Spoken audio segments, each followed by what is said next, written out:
স্বাগত ডিবিসি নিউজের শুক্র ও শনিবারের আয়োজন প্রযত্নে বাংলাদেশ। আবারও স্বাগত প্রযত্নে বাংলাদেশে। এই আয়োজনে আপনাদের সাথে আছি আমি তানিয়া হারুন। বিএনপি চেয়ারপারসন বেগম খালেদা জিয়ার দীর্ঘদিনের শারীরিক অসুস্থতা এখন রাজনৈতিক অঙ্গনে নতুন করে গভীর উদ্বেগের জন্ম দিয়েছে।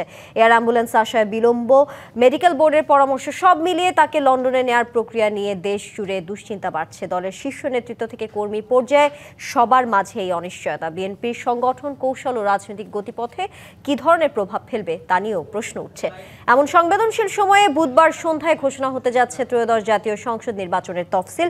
সম্ভাব্য ভোটের তারিখ 8 বা 12 ফেব্রুয়ারি। এই তথ্য সামনে আসতেই নির্বাচনী উত্তাপ আরও স্পষ্টভাবে অনুভূত হচ্ছে। বুধবার রাষ্ট্রপতির সাথে ইসির বৈঠকও ইঙ্গিত দিচ্ছে নির্বাচনের সময়কাল ও কাঠামো এখন চূড়ান্ত পর্যায়ে। বেগম জিয়ার অসুস্থতা ও তফসিল ঘোষণার মতো বড় দুটি বিষয় দেশের রাজনীতির গতিপথ কোন দিকে নিয়ে যেতে পারে, এসব নিয়ে আলোচনায় আজ প্রযত্নে বাংলাদেশ অনুষ্ঠানে আছেন বিএনপির মিডিয়া সেলের সদস্য মাহমুদা হাবিবা এবং আছেন কলামিস্ট ও রাজনৈতিক বিশ্লেষক আলতাফ পারভেজ। দুজনকেই স্বাগত জানাচ্ছি প্রযত্নে বাংলাদেশ অনুষ্ঠানে। আলতাফ পারভেজ, আপনাকে দিয়ে শুরু করতে চাই। যেমনটা বলছিলাম, উন্নত চিকিৎসার জন্য আজকে যাওয়ার কথা ছিল বেগম খালেদা জিয়াকে, এই যে কিন্তু আসলে আমরা দেখতে পেয়েছি যে এয়ার অ্যাম্বুলেন্স তাকে নিয়ে যাওয়ার কথা ছিল সেটি আসতে বিলম্ব হচ্ছে। কালকে এসে পৌঁছানোর কথা, তারপরে আমরা সম্ভাব্য হিসেবে দেখছি যে রবিবার তাকে আসলে লন্ডনের উদ্দেশ্যে নিয়ে যাওয়া হবে। এই যে বেগম জিয়ার শারীরিক অবস্থার অবনতি কিংবা এই যে এয়ার অ্যাম্বুলেন্সের দেরিতে আসা, বিলম্ব হচ্ছে আসতে, দুটো মিলে আসলে সবচেয়ে বড় চ্যালেঞ্জ এই মুহূর্তে রাজনীতিতে কি দেখছেন? দেখুন, বেগম খালেদা জিয়ার যে অসুস্থতা এবং এই অসুস্থতা নিয়ে তথ্য উপাত্তর ব্যাপারে জনগণের মধ্যে প্রচুর বিভ্রান্তি, অস্পষ্টতা তৈরি হয়েছে। এটা স্বীকার করতে হবে। নাগরিক হিসেবে এটা আমি বলতে চাই। এই অস্পষ্টতা এবং বিভ্রান্তির কারণে অনেক গুঞ্জনও তৈরি হয়ে আছে নাগরিক সমাজে, গ্রাম থেকে শহর জুড়ে। উনি গত কয়েকদিন ধরে ওনার স্বাস্থ্য নিয়ে, ওনার জীবন নিয়ে মানুষ এইটাই আলোচ্য বিষয় হয়ে আছে গ্রামগঞ্জে। কিন্তু এই যে গুঞ্জন, এই যে বিভ্রান্তি, এইটা আমি বলবো একটা উৎস কিন্তু আমি বিএনপির কথাই বলবো। কারণ ওনার স্বাস্থ্য নিয়ে যে ব্রিফিংগুলো হওয়ার কথা, সেটা হওয়া উচিত ছিল একজন চিকিৎসক যারা ওনার চিকিৎসায় যুক্ত ছিল প্রথম থেকে, তাদের কেউ যদি ব্রিফিংগুলো দিতেন, জনগণকে অবহিত করতেন, তাহলে এই বিভ্রান্তি হতো না। দ্বিতীয়ত দেখুন, ওনার চিকিৎসার জন্য বিদেশ থেকে, চীন থেকে একাধিক চিকিৎসক এসেছেন, বিলাত থেকে এসেছেন। তার মানে বিদেশিরা এখানে উপস্থিত আছেন, আর এখানেও ভালো হাসপাতালে উনি আছেন। তারপরেও যদি বিদেশ নিতে হয়, যদি যাওয়া জরুরি হতো, তাহলে এয়ার অ্যাম্বুলেন্স, কাতারের অ্যাম্বুলেন্সের জন্য কেন অপেক্ষা করতে হবে? এটা নাগরিক হিসেবে আমার বোধগম্য নয়। ফলে সব মিলে আমি বলবো যে জনগণের ভিতরে একটা উদ্বেগ, উৎকণ্ঠা এবং বিভ্রান্তি আছে এই বিষয়ে, এবং এটা বিএনপি নেতৃবৃন্দ এটা দূর করতে পারেননি। এবং জনগণ মনে করছে যে বেগম খালেদা জিয়ার স্বাস্থ্য নিয়ে এবং তারেক রহমানের দেশে আসা নিয়ে বিএনপির এমন কিছু ভাবনা আছে যেটা নাগরিক সমাজ জানে না। এখানে বিএনপির ভাবনা এবং নাগরিক সমাজের জানা বোঝার মধ্যে একটা গ্যাপ তৈরি হয়েছে। জি, একটু এবার আসতে চাই মাহমুদ হাবিবা আপনার কাছে। যেমনটা আলতাফ পারভেজ বলছিলেন যে এয়ার অ্যাম্বুলেন্সে নেয়ার যে বিষয়টি, সেটা নিয়ে তিনি আসলে বোধগম্য নয়, সেই বিষয়টি নিয়ে জানতে চাই আপনার কাছে। আর জানতে চাই, যদি আবার এয়ার অ্যাম্বুলেন্স আবার আসতে বিলম্বিত হয়, সেই ক্ষেত্রে আপনাদের দলের কোনো বিকল্প পরিকল্পনা আছে কিনা, এবং সেই সাথে জানাবেন এই যে সোশ্যাল মিডিয়ায় নানা উদ্বেগ ছড়ানো হচ্ছে, প্রোপাগান্ডা ছড়ানো হচ্ছে, নানা ইস্যু নিয়ে কথা হচ্ছে, আমরা সেই কারণে আসলে জনমনে আরো বেশি আতঙ্ক বিরাজ করছে, সেই বিষয় নিয়ে কি আপনাদের তরফ থেকে কি কোনো উদ্যোগ আছে কিনা?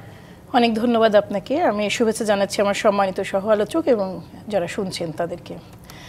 দেখুন, আমাদের সম্মানিত চেয়ারপারসনের যে শারীরিক অবস্থা, সেইটা নিয়ে ব্রিফিং প্রথম থেকেই তার ডাক্তাররাই করছেন। তবে এমন হয়েছে যে একাধিক ডাক্তার ব্রিফিং করেছেন প্রথম দিকে। পরবর্তীতে এসে যেহেতু আমরা দেখলাম যে একটা খুব পরিকল্পিত এক ধরনের প্রোপাগান্ডা সোশ্যাল মিডিয়ায় জেনারেট করছে, ওটাকে প্রতিহত করার জন্য তখন এছাড়াও দেখা গেল যে নানা নেতারা, আমাদের অসংখ্য নেতা তাকে দেখতে গেছেন কিংবা ডাক্তারের সাথে কথা বলেছেন। দেখুন, একজন নন মেডিক পারসন যখন তার ফিজিক্যাল অবস্থায় এসে সাংবাদিকদের সামনে বলেন, সেটা আসলে কখনোই রিয়াল প্রতিফলন না বা রিয়াল ব্রিফিং না। ফলে এইটাকে কন্ট্রোল করা হয়েছে দু একদিন পরেই, এবং যেটা হচ্ছে যে পরিকল্পিত প্রোপাগান্ডা, যেটা আপনাকে আমি বলছিলাম। এরপর থেকে কিন্তু গত 4-5 দিন ধরে শুধুমাত্র ডাক্তার জাহিদ, আমাদের স্থায়ী কমিটির সদস্য, যিনি ম্যাডামের চিকিৎসা টিমের সমন্বয়কারী দায়িত্বও পালন করছেন, তিনি এই মানে ব্রিফিংটা করছেন। 24 ঘন্টা একবার ব্রিফিংটা করা হয়। ওই রকম ড্রাস্টিক কোনো মানে অবনতি বা উন্নতি ঘটলে নিঃসন্দেহে একাধিকবারই করা হতো, কিন্তু গত 2-3 দিন ধরে সিচুয়েশনটা মোটামুটিভাবে স্ট্যাটিক। এটাকে বলার আশঙ্কামুক্ত বলার সুযোগ নাই, কিন্তু যেহেতু স্ট্যাটিক কাজে 24 ঘন্টায় একবারই ব্রিফিংটা করা হচ্ছে। কিন্তু এটারই আপনার সূত্র ধরে আপনি খেয়াল করে দেখেন যে এত অদ্ভুত এবং একটা এত মানে কি বলবো হৃদয়হীন কিছু প্রচারণা চলছে, যেগুলা খুব কষ্টকর। কিছু জিনিস আমাদের তো কমন সেন্সের ব্যাপার আছে। এখানে ডক্টর মোহাম্মদ ইউনূস দেখতে আসলেন, এখানে জামাতে ইসলামের আমির দেখতে আসলেন, এখানে রাশেদ আমাদের গণ অধিকার পরিষদের রাশেদ দেখতে এসেছেন, সেই দিন আমাদের উপদেষ্টা ফরিদা আপা গেছেন। ইনারা প্রত্যেকেই কিন্তু কেউ তার সাথে সরাসরি মিট না করতে পারলেও তারা ফিজিক্যালি দেখে এসেছেন। কাজেই আমাদের দেশে এই ডিসইনফরমেশন, মিসইনফরমেশন, এই যে আপনার এআই দিয়ে যে কিছু ছবি, এগুলো ব্যাপকভাবে চলমান। আমরা সাইবার স্পেসে আমাদের মতো চেষ্টা করছি এটা কাউন্টার করার, কিন্তু এক ধরনের প্রোপাগান্ডা এটার পাশাপাশি আরও উঠে আসার চেষ্টা করা হচ্ছে যে তার মানে শারীরিক অবস্থাকে কেন্দ্র করে বিএনপির ভবিষ্যৎ নিয়ে এক ধরনের স্পেকুলেশনও আমরা দেখছি অসুস্থ ধরনের। আমাদের সম্মানিত চেয়ারম্যান জনাব তারেক রহমানের দেশে ফিরে আসা না আসার 2-3টা পয়েন্ট সবাইকে বুঝতে হবে। তার মা যিনি অসুস্থ, তিনি তার জন্মদাত্রী, কিন্তু একই সাথে তাদের উচ্চ চিকিৎসার যে যেই চিকিৎসার আন্ডারে বেগম খালেদা জিয়া ছিলেন, সেটা হচ্ছে ইংল্যান্ডের একটা প্রাইভেট হসপিটালের আন্ডারে, ক্লিনিক বা হসপিটালের আন্ডারে। সেই অনুযায়ী তাদের কিন্তু প্রথম থেকে প্ল্যানিং, যখন তার শরীর অনেক খারাপ হয়ে গেল তখন থেকে প্ল্যানিং যে একটু যদি স্টেবল করা যায় তাকে নিয়ে যাওয়া হবে। দেখুন, তার মতো একজন মানুষ যদি ফিরে এসে আবারও চলে যাওয়ার তো কোনো লজিক থাকতে পারে না। কাজে এই সম্ভাবনাটাকে বিচার করা হয়েছে। আপনি যদি খেয়াল করেন, আজকে আমাদের সম্মানিত ভারপ্রাপ্ত চেয়ারম্যানের স্ত্রী, তিনি নিজেও একজন ডাক্তার এবং এই মেডিকেল টিমের একজন সক্রিয় সদস্য, তিনি আজকে ঢাকায় এসে পৌঁছেছেন। এখানে অনেকগুলো ইস্যু আছে, যে কাতারের এয়ারলাইন্সের প্রশ্নটা এবার বলি। ম্যাডাম যখন প্রথমবার অসুস্থ হলেন, আপনাদের বোধহয় মনে আছে, তারা এয়ার অ্যাম্বুলেন্সটা, এটা ছিল তাদের একটা অনুরোধ যেন তাদের এয়ার অ্যাম্বুলেন্সটা আমরা ম্যাডামের জন্য ব্যবহার করা হয়। এটা তাদের এক ধরনের তার প্রতি কি বলবো শ্রদ্ধা প্রদর্শন। এইবারও এই একই ঘটনা। কাজে প্রথম দিকে এটা কোনো ধরনের যান্ত্রিক কোনো সমস্যার বিষয় ছিল না, কিন্তু পরবর্তীতে যখন আমরা দলীয়ভাবে অন্য ব্যবস্থা করার কথা চিন্তা বা ওয়ার্কআউট করার আগে, তারাই কিন্তু আবার জার্মানি থেকে এটা ওনারাই কিন্তু অ্যারেঞ্জ করেছেন। আর আরেকটা জিনিস হচ্ছে যে এরই মধ্যে চৈনিক একটা চিকিৎসা দল এসেছে, সেটাও জানেন। তারা কিন্তু আবার বিশেষজ্ঞ হচ্ছেন স্রেফ এই যে ট্রাভেলে, যেন একজন রোগীর সর্বোচ্চ সুবিধা প্রদান করা যায়। আর এই যে এয়ার অ্যাম্বুলেন্স নিয়ে আমরা কথা বলছি, যে কোনো এয়ার অ্যাম্বুলেন্স আর ওনার জন্য যথেষ্ট নয়। এটা ওনার জন্য একেবারে সর্বাধুনিক, একেবারে একটা টোটাল হসপিটাল যদি ওটা না হয় তাহলে খুব মুশকিল। অনেকগুলো বিচার বিবেচনার বিষয় নিশ্চয়ই আছে, অত ডিটেলস আমার জানা নাই, কিন্তু আমি জানি যে এখনকার শিডিউল অনুযায়ী আগামীকালকে দুপুরে পরে এটা আসার কথা।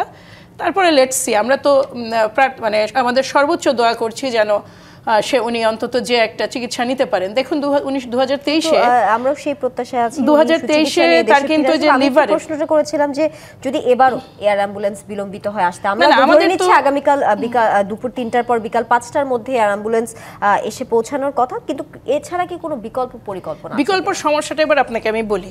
ফ্লাইং আওয়ার আছে তো, আপনি যেই দেশ থেকে আনেন সেটার তো একটা ফ্লাইং আওয়ার আছে, ওটা তো আপনি রাতারাতি আনতে পারবেন না। ফলে 100% নিশ্চিত হওয়ার পরে আগামীকালকে বিকালের শিডিউলটা দেওয়া হয়েছে, যেটা ওনার কিন্তু শারীরিক অবস্থাও, যেমন ধরেন ডক্টর জুবেদা রহমান এখানে আসার প্রধান কারণ কিন্তু ওইটাই যে একেবারে ম্যাক্সিমাম তাকে কেয়ারের মাধ্যমে যেন নিয়ে যেতে পারেন। এগুলো অনেকগুলো বিষয় আছে তার ফ্লাই করার সাথে।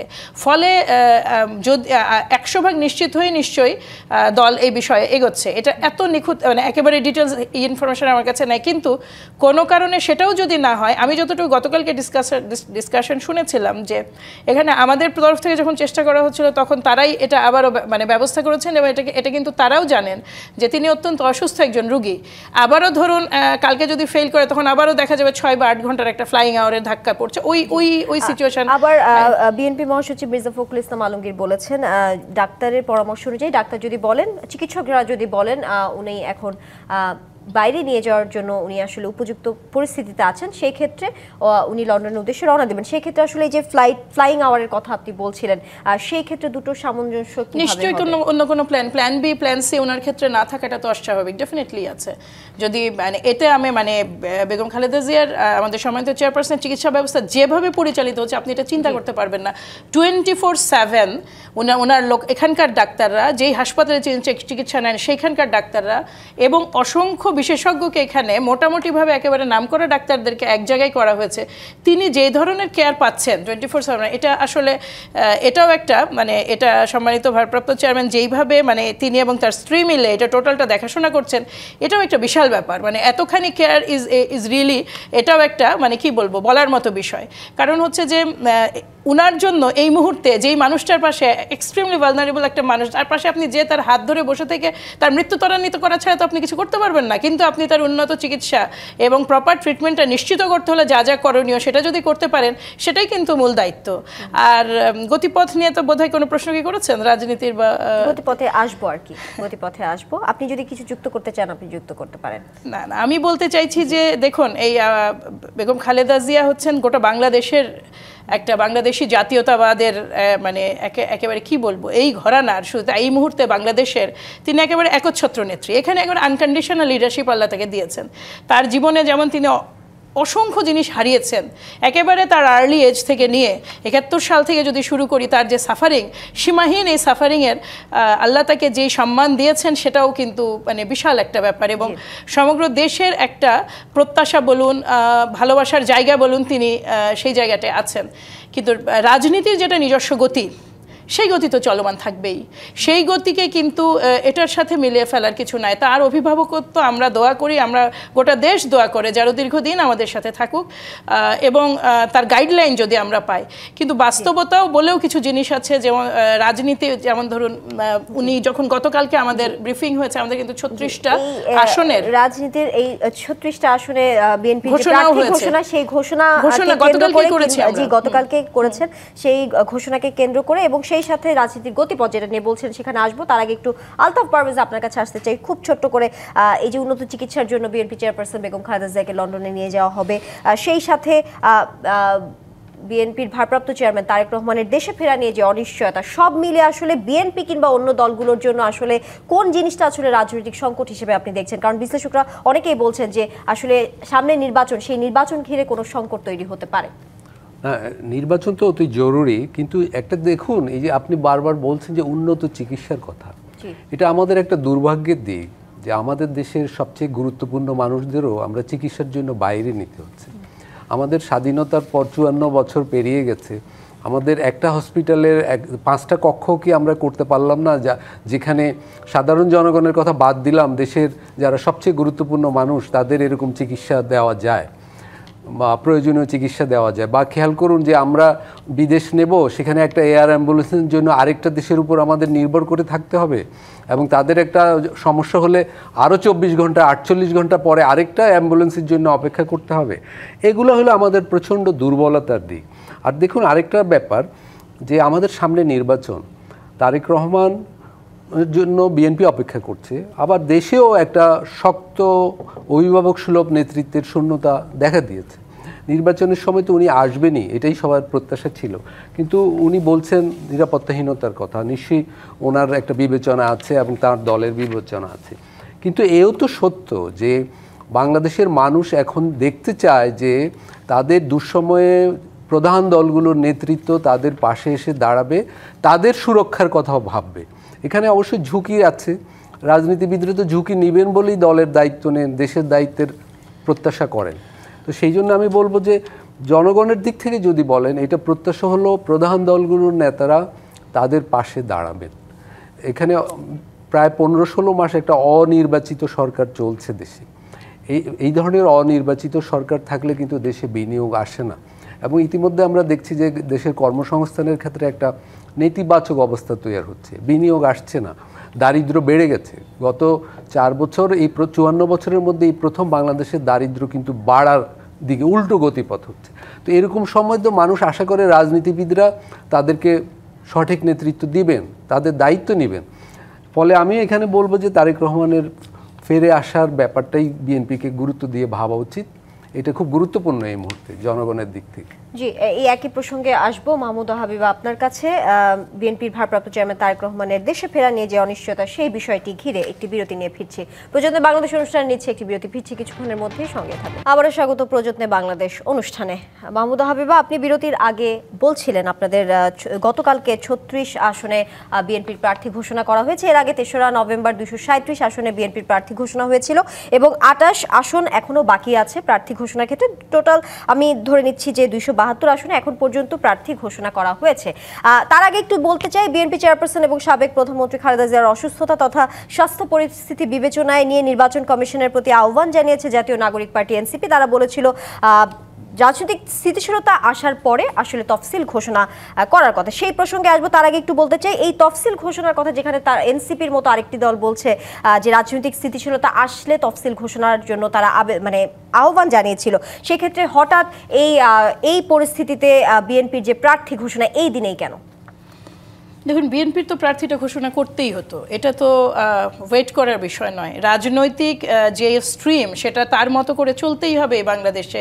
যেই পরিস্থিতি বাংলাদেশ গত 5ই আগস্ট বা 36শে জুলাইয়ের পর থেকে অন্তর্বর্তীকালীন সরকার যেইভাবে দেশটাকে টেনে এনেছেন, এটা খুব বেশি দীর্ঘায়িত করার তো সুযোগ অনেক কম। এখানে সিকিউরিটি রিস্ক অনেক হাই, কাজে যে কোনো মূল্যে আপনার এই প্রসেসটা তো বাধাগ্রস্ত করার সুযোগ নাই। এবং এইটা কিন্তু একটা, আমরা মনে করি যে এটা দল যে সিদ্ধান্তটা নিয়েছে, আমরা অবশ্যই এনসিপি যে এটা ভেবেছে বা আমাদের সম্মানিত চেয়ারপারসনের স্বাস্থ্য নিয়ে ভেবেছে, আমরা তাদের এটার জন্য সাধুবাদ জানাই। কিন্তু রিয়ালিটি হচ্ছে যে বেসিক্যালি একটা দেশের স্বাধীনতা, সার্বভৌমত্ব এবং গণতান্ত্রিক প্রসেসে দেশকে ফিরিয়ে আনা, এই জার্নিটা বন্ধ হওয়ার কোনো মূল্যে বন্ধ হওয়ার সুযোগ নাই।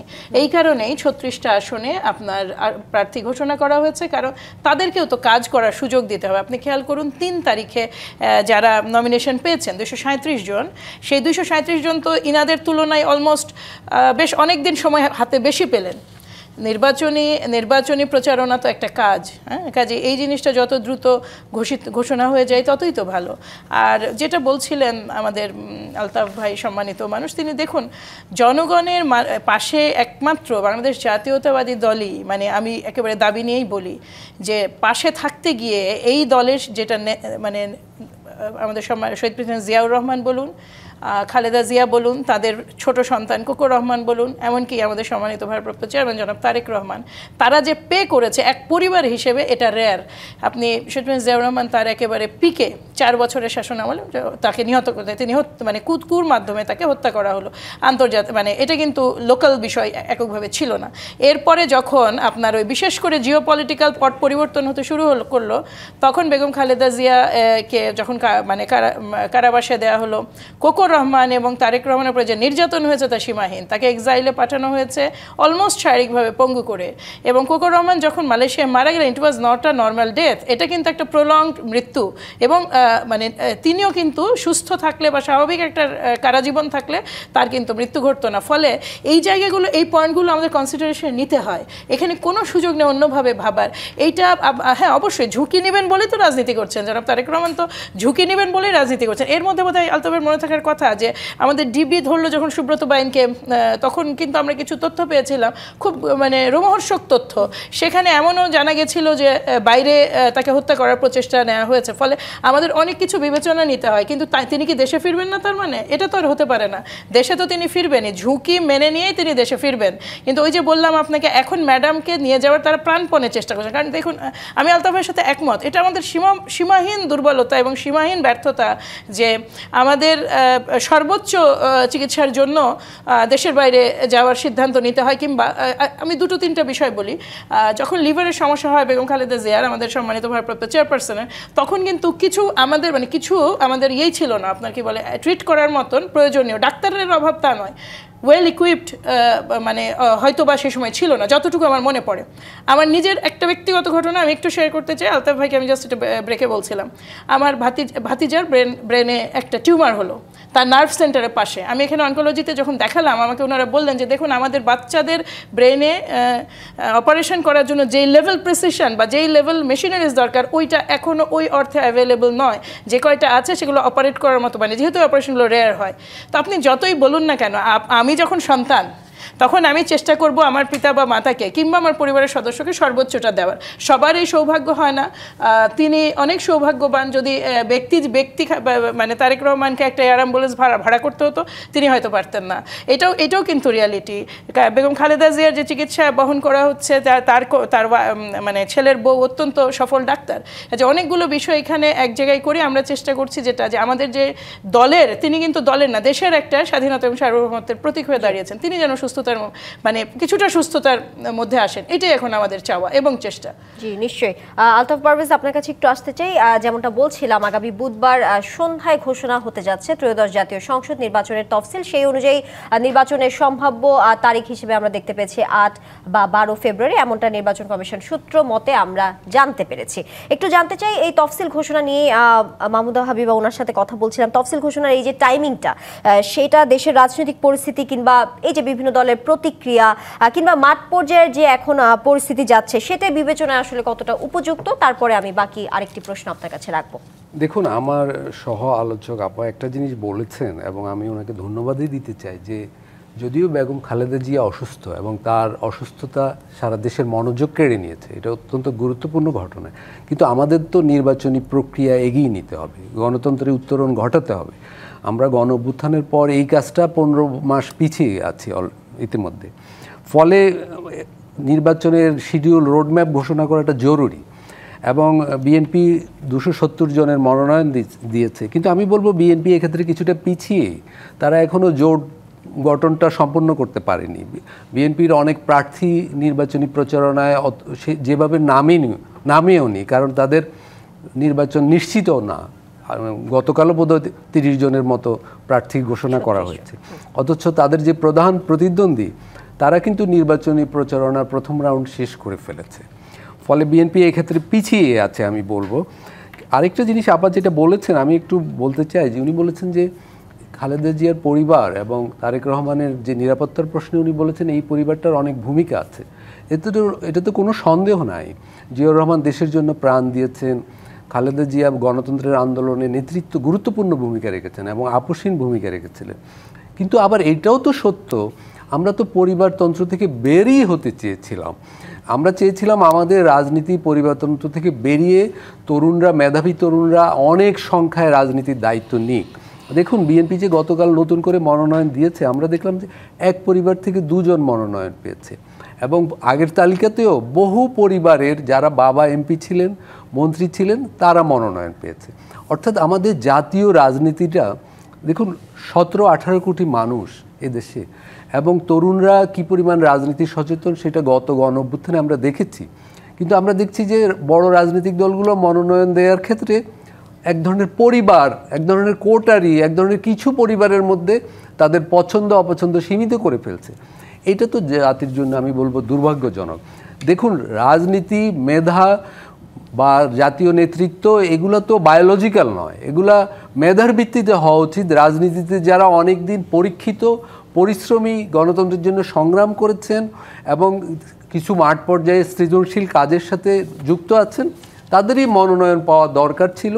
কিন্তু আমরা দেখছি প্রবণতাটা কিন্তু সেরকম নয়, এটা একটা ব্যাপার। এবং আপনি আরেকটা জিনিস আমি বলতে চাই যে আপা যেটা বললেন যে চিকিৎসার বিষয়ে, আমাদের কিন্তু এই যে বিএনপি তো একাধিকবার ক্ষমতায় ছিল, আওয়ামী লীগ ছিল, জাতীয় পার্টি ছিল, জামাতে ইসলামও ক্ষমতার অংশীদার ছিল, তারা কিন্তু এই যে আমাদের চিকিৎসা ব্যবস্থা এটা গড়ে তোলেনি ওইভাবে আধুনিক মানের। শিক্ষা আমাদের ছেলেরা পড়তে বাইরে চলে যাচ্ছে, মেধাবীরা।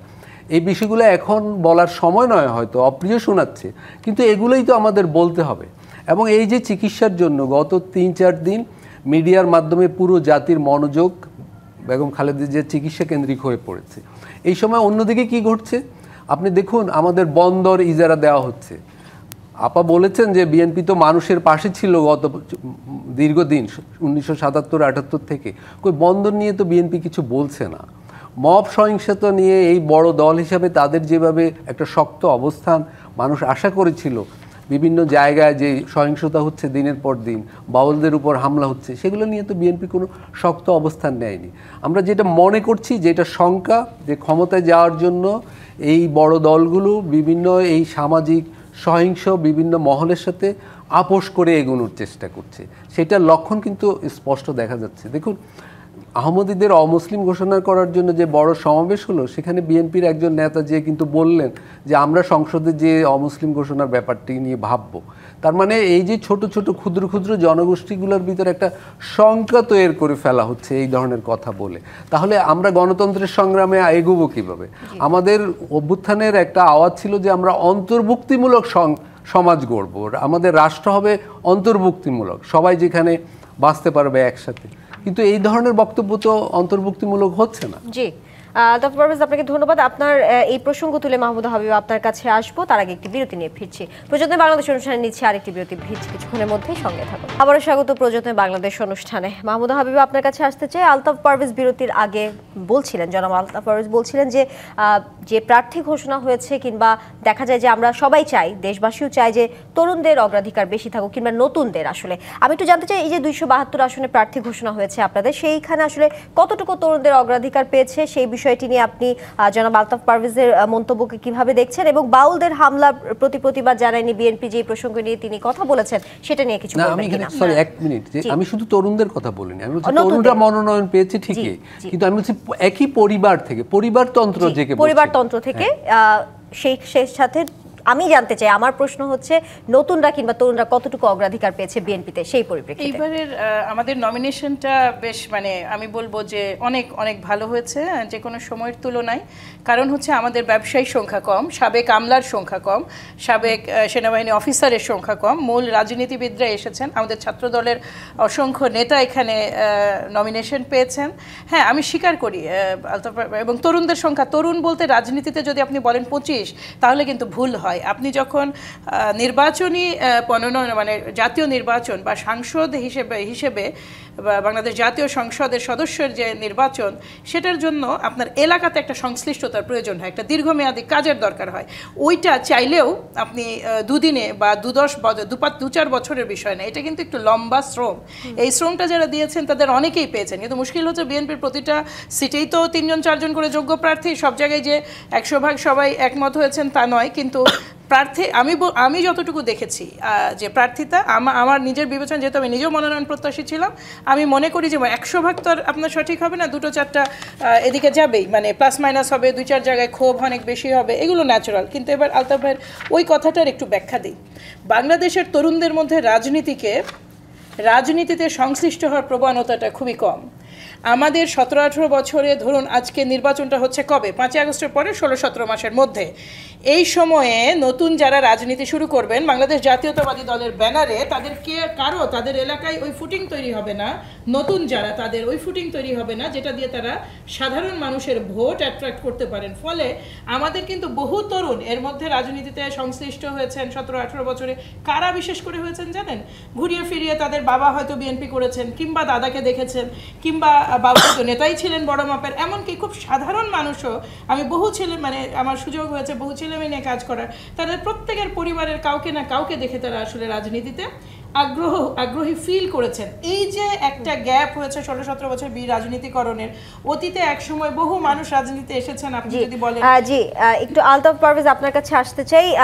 বলছিলাম 8 কিংবা 12 ফেব্রুয়ারি এই দুই সময়ের মধ্যে জাতীয় নির্বাচন হওয়ার সম্ভাব্য তারিখ হিসেবে আমরা দেখতে পাচ্ছি। সেই হিসেবে আপনার কাছে প্রশ্ন রাখতে চাই, নিরাপত্তা কিংবা আইন শৃঙ্খলা কিংবা লজিস্টিক সব স্তরকে আসলে নির্বাচনের জন্য প্রস্তুত কিনা, সেই প্রসঙ্গে একটু জানতে চাই। সেই সাথে জানাবেন, এই যে ট্রাভেল ডকুমেন্ট দেয়া যাবে সরকার থেকে, বলা হচ্ছে যদি বিএনপির ভারপ্রাপ্ত চেয়ারম্যান তারেক রহমান দেশে ফিরতে চান, কিন্তু বলা হচ্ছে নিরাপত্তা আসলে জড়িত কিছু কারণ রয়েছে। আপনার কি মনে হয় আসলে নিরাপত্তার ক্ষেত্রটাই আসলে বড় কারণ তার দেশে ফেরার অনিশ্চয়তা নিয়ে কি বলবেন? আমি দুটো ব্যাপার, আপনার দুটো প্রশ্ন আছে। একটা হলো নির্বাচনের তারিখ নিয়ে। এখানে কিন্তু জনগণের দিক থেকে একটা উদ্বেগ আছে। প্রথমত জনগণের দিক থেকে একটা চাওয়া আছে যে নির্বাচন অবশ্যই ফেব্রুয়ারির প্রথম দিকে হওয়া জরুরি। কিন্তু আবার গত 15 মাসে বর্তমান সরকার যেই আইন শৃঙ্খলা রক্ষায় যেই পারফরমেন্স করেছে, সেটা কিন্তু জনগণ আশ্বস্ত হতে পারছে না। গত 15 মাস, আমি বলবো গত 50 বছরে কোনো এক বছরে এত সহিংসতা হয়নি যেটা গত এক বছরে হয়েছে, এবং বর্তমান সরকার সেই সহিংসতাগুলো রুখতে পারেনি। ফলে ওই অভিজ্ঞতার কারণে নির্বাচনকালীন যে সহিংসতা, যেটা স্বভাবত এই দেশে হয়, সেইটা রুখতে পারবে এই সরকার, এই ভরসা কিন্তু জনগণের মধ্যে খুব প্রবল নয়। জি, একটা আতঙ্ক আছে। দেখুন, এই যে আপনি একটা বললেন যে বিএনপি একটা বড় দল, এখানে অনেকে মনোনয়ন পাবে, অনেকে পাবে না, একটা ক্ষোভ ন্যাচারাল, বুঝলাম ক্ষোভ ন্যাচারাল, কিন্তু অনেক প্রার্থী মনোনয়ন না পেয়ে রাস্তা অবরোধ করছে। তো জনগণের কী দোষ? জনগণ কেন কষ্ট পাবে? তাদের কষ্ট দেওয়ার তো কোনো মানে নেই। আবার সরকার এগুলো থামাতে পারছে না। আমি কিছুদিন আগে একটা টক শোতে পড়েছিলাম যে বিএনপি প্রায় কয়েক হাজার লোককে নানা ধরনের নৈতিক স্খলনের জন্য একটু 30 সেকেন্ডে শেষ করবেন, আমরা মাহমুদ বহিষ্কার করেছে। কিন্তু তার মানে কি সরকার এদেরকে তো গ্রেপ্তার করবে, এই অপরাধীগুলোর অপরাধ যারা করেছে, কিন্তু সেই ক্ষেত্রে কোনো পদক্ষেপ দেখা যাচ্ছে না। ফলে ওই আইন শৃঙ্খলা রক্ষার ক্ষেত্রে একটা উদ্বেগ কিন্তু রয়েছে। আরেকটা উদ্বেগ আছে, আমি এখন আর বলছি না সময়ের অভাবে, সেটা হলো নির্বাচনকালীন যে কর্মকর্তারা থাকবে, বলা হয়েছে যে এদের লটারি করে বাছাই করা হয়েছে, অথচ আমার মনে হয় মানে প্রত্যাশিত ছিল যে মেধাবীরা মানে যে জায়গাগুলো নিবে, নির্বাচনকালীন গুরুত্বপূর্ণ পদে যারা অতীতে মেধার স্বাক্ষর রেখেছে, দক্ষতার স্বাক্ষর রেখেছে, তারা নিয়োগ পাবে, কিন্তু এখানে লটারির মাধ্যমে নিয়োগ দেওয়া হলো। জি, মাহমুদা হাবিব, আপনার কাছে যেমনটা জানতে চাচ্ছি সেটা হচ্ছে এই যে বিএনপি চেয়ারপারসন বেগম খালেদা জিয়াকে হসপিটালে থাকা সময়েই কেন এসএসএফ কিংবা ভিভিআইপি হিসেবে ঘোষণা করা হলো, তেমনটা প্রশ্ন তুলেছেন বিশ্লেষকরা। এই বিষয়ে কি আপনি কোনো মন্তব্য রাখবেন? আমরা সময় শেষ পর্যায়ে চলে এসেছি, যদি একটু সংক্ষিপ্তভাবে। আমি একটু আগে আপনি আরেকটা প্রশ্ন ছিল যেটা আমি তখন অ্যান্সার করতে পারিনি, জাস্ট ওইটা আপনাকে আমি অ্যান্সারটা করে আসি। সেটা হলো যে মবক্রাসি নিয়ে বা বাউলদের বিরুদ্ধে কিন্তু খুব সুস্পষ্টভাবে আমরা কথা বলেছি বন্দর নিয়েও, স্বয়ং আমাদের ভারপ্রাপ্ত চেয়ারম্যানই বলেছেন। আর বাউলদের নিয়ে কথা বলে তো আমাদের সম্মানিত মহাসচিব তো কাফের আখ্যা টাখ্যা পেয়ে, ওনাকে নিয়ে তো বোধহয় 2000 কার্ডই আছে এই ধরনের বাউলদের পক্ষ নিয়ে কেন কথা বলা হয়েছে। কাজেই এইখানে মানে যেটা আপনি জানতে চাইছেন যে এসএসএফ এর নিয়োগটা নিয়ে, সেইটা বলি এবার। দেখুন, আমরা যেটা এইটাকে পজিটিভলি দেখতে চাই, আমরা এটা পজিটিভলি দেখতে চাই, কারণ এটা তার আসলে তিনি তো হসপিটালাইজড, একেবারে ডাক্তারদের বেষ্টনীতে আছেন। আমার কাছে মনে হয়েছে বিষয়টা প্রতীকী, তাকে সর্বোচ্চ সম্মান দেওয়ার জন্য এই পদক্ষেপটা সরকার নিয়েছেন। কাজেই তাকে আমরা মানে সরকারকে আমরা সাধুবাদ জানাই। আর বাস্তবতা হলো যে আমাদের চেয়ারপারসন তার জীবনের যেটা মূল সময় ছিল তখনই তো কাটিয়েছেন সবচেয়ে বেশি ঝুঁকির মধ্যে। জি, ধন্যবাদ আপনাদের দুজনকে আজকে প্রযত্নে বাংলাদেশ অনুষ্ঠানের সময় দেওয়ার জন্য। শেষ করছি প্রযত্নে বাংলাদেশের আজকের আয়োজন। ডিবিসির সঙ্গে থাকুন।